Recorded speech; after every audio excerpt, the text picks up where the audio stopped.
ఇప్పటి నుంచి నేను పరిశీలిస్తూ ఉన్నాను. సో వాస్తవానికి విపక్షం నుంచి ఒక మంచి కాంప్లిమెంట్ ఏమన్నా వస్తుందేమో గవర్నమెంట్కి. ఈ బడ్జెట్ వాస్తవానికి దగ్గరగా రూపొందించబడ్డటువంటి బడ్జెట్, కనీసం అభినందన చేస్తారేమో అనేటువంటి ఎదురు చూపు ఇంతసేపు చూసిన అధ్యక్ష. కానీ ఎట్టి పరిస్థితిలో మేము చెడగొట్టినాం కాబట్టి మీరు కూడా చెడగొట్టాలనేటువంటి అంశం కడుపులో పెట్టుకొని మాట్లాడినట్టుగా ఇప్పటిదాకా మాట్లాడినటువంటి నాయకులకు చూస్తూ ఉంటే అర్థమైంది అధ్యక్ష. గత 10 ఏళ్ల నుంచి మేము అనేకమైనటువంటి అభివృద్ధి కార్యక్రమాలు చేసుకుంటూ పోయినాం. తద్వారా బంగారు తెలంగాణ అయిపోయింది అనేటువంటి అంశాలను కూడా వాళ్ళు మాట్లాడడం జరిగింది అధ్యక్ష. నేను ఒక నిమిషం వాళ్ళు మాట్లాడినటువంటి అంశాలను తీసుకొని తమరి ద్వారా ఈ సభ ముందు ఉంచదలుచుకున్న అధ్యక్ష.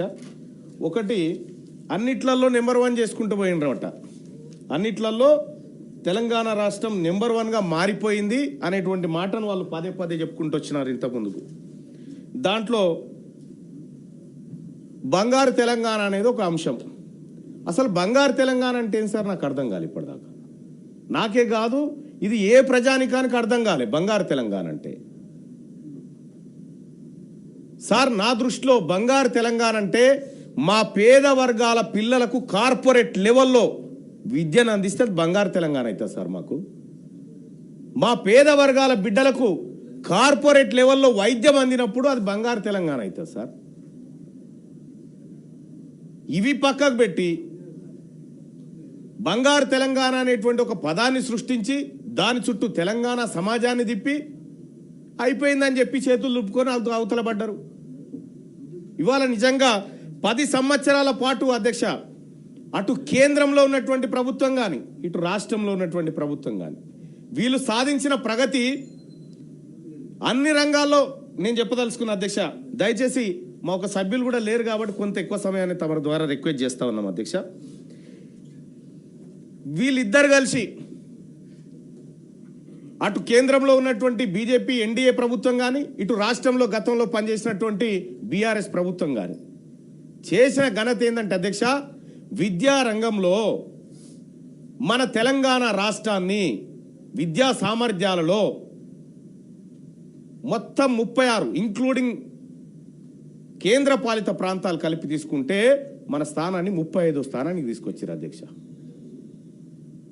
35వ స్థానానికి మన విద్యా ప్రమాణాలు పడిపోయేటువంటి పరిస్థితికి తీసుకొచ్చారు అధ్యక్ష. ఇందులో నెంబర్ 1.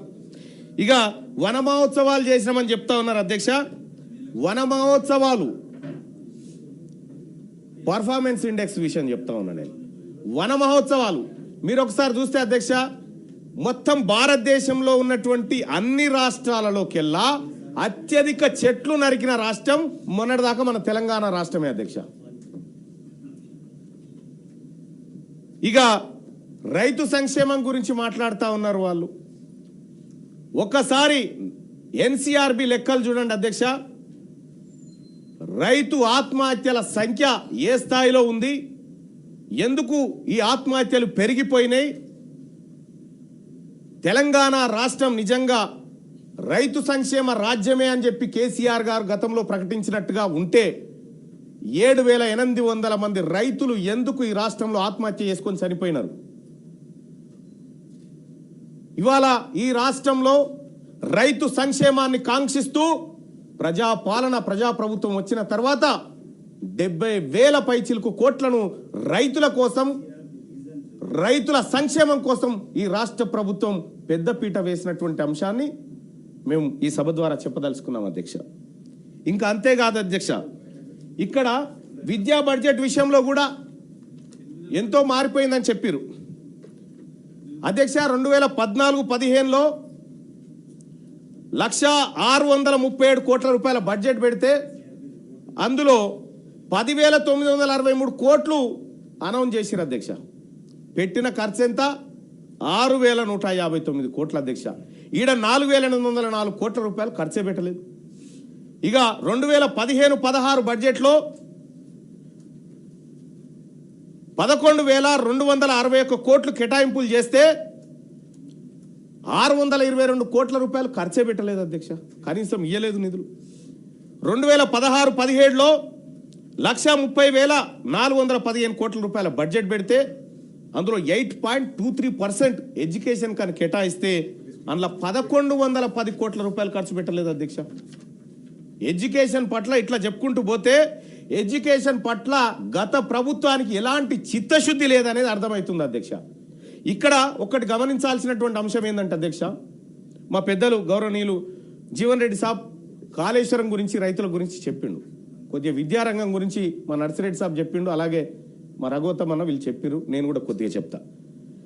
ఇదే గతంలో ఉన్నటువంటి ప్రభుత్వం పేదవాడికి నాణ్యమైన విద్య అందించడానికి నిధులు విడుదల చేయలే పోని, కానీ ఇదే కాంగ్రెస్ పార్టీ ప్రభుత్వం గతంలో విద్యా హక్కు చట్టాన్ని తీసుకొచ్చింది అధ్యక్ష. విద్యా హక్కు చట్టం 2009 సెక్షన్ 12(1)(c) ప్రకారం 25% సీట్లను ప్రైవేట్ స్కూళ్లలో కార్పొరేట్ స్కూల్లో పేద వర్గాలకు ఇయ్యాలనేటువంటి చట్టం చేసింది కాంగ్రెస్ పార్టీ ప్రభుత్వం అధ్యక్ష.